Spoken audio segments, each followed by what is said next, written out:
Rolling hills के बीच बसे एक गांव में हीरो नाम का एक युवक आंतरिक शांति के लिए तरस रहा था। उसका मन बेचैन था, अतीत और भविष्य के विचारों से भरा हुआ था। धीरज पाने के लिए दृढ़ संकल्पित हीरो एक प्रसिद्ध जैन गुरु के ज्ञान की तलाश में एक यात्रा पर निकल पड़ा, जिसके बारे में कहा जाता है कि वह एक दूर के पहाड़ पर रहता था। उनका मानना था कि जैन गुरु के पास उस शांति को खोलने की कुंजी है जिसकी उन्हें इतनी बेसब्री से तलाश थी। कई दिनों की कठिन यात्रा के बाद हीरो पहाड़ की चोटी पर पहुंचा, जहां उसने जैन गुरु को गहरे ध्यान में पाया। गुरु ने एक शांत आभा बिखेरी, उनके चेहरे पर शांति का चित्र दिखाई दे रहा था।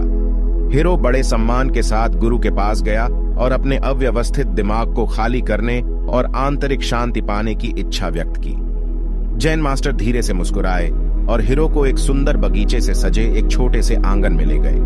बीच में एक बड़ा पत्थर का हौज खड़ा था जो पानी से लबालब भरा हुआ था। मास्टर ने प्याला की ओर इशारा करते हुए कहा, इस प्याला को खाली करने के लिए पहले तुम्हें अपना दिमाग खाली करना होगा। भ्रमित लेकिन सीखने के लिए उत्सुक हीरो ने हाथ में लिए गए कार्य की जांच की। उसने प्याला से पानी को एक छोटे कटोरे में स्थानांतरित करने का प्रयास किया, लेकिन चाहे वह कितना भी सावधान क्यों न हो, हर बार कुछ बूंदें गिर गईं। उसके भीतर निराशा बढ़ गई और उसे आश्चर्य हुआ कि यह कार्य इतना असंभव क्यों लग रहा था।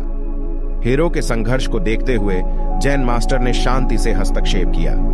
अपना दिमाग खाली करो हीरो, वह फुसफुसाया। अपनी चिंताओं, भय और लगाव को छोड़ दें, केवल इस वर्तमान क्षण पर ध्यान केंद्रित करें।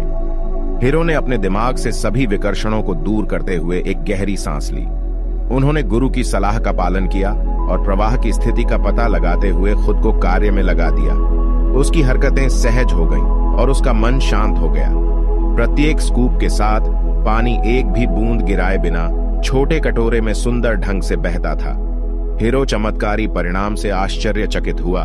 उसका हृदय जैन गुरु के प्रति कृतज्ञता से भर गया।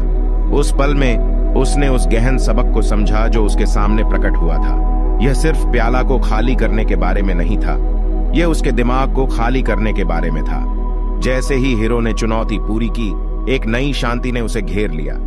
उन्होंने महसूस किया कि सच्ची शांति और स्पष्टता हमेशा उनके भीतर रहती थी। जैन गुरु की बुद्धि ने उनके अपने आंतरिक अभयारण्य का द्वार खोल दिया था। उस दिन से हीरो ने शिक्षाओं को अपने दिल में रखा, सांत्वना पाई और सच्ची आंतरिक शांति का मार्ग अपनाया। हीरो और जैन गुरु की कहानी आंतरिक शांति के सभी चाहने वालों के लिए एक कालातीत अनुस्मारक के रूप में कार्य करती है।